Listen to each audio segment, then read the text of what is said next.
gates and doors barred, all the windows fastened down.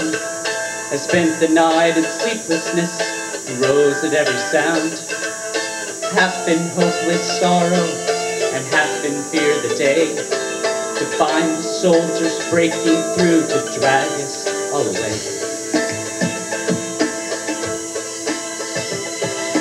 Just before the sunrise, heard something at the wall. The gate began to rattle, a voice began to call. I hurried to the window, looked down into the street, expecting swords and torches, the sound of soldiers' feet.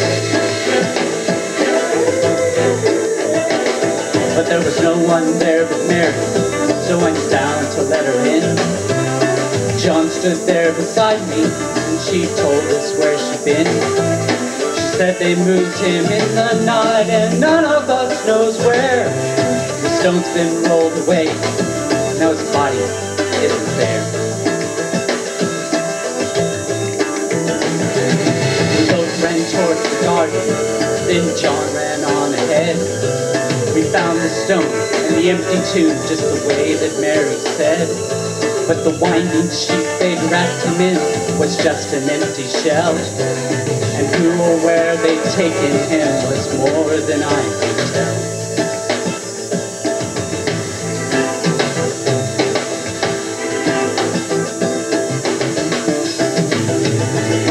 Something strange had happened here.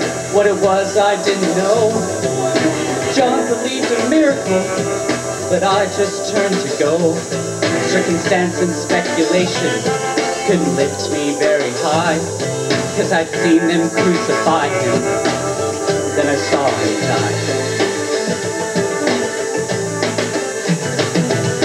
Back inside the house again, the guilt and anguish came. Everything I'd promised him just added to my shame. When at last it came to choices, I denied I knew his name. Even if he were alive, it wouldn't be the same.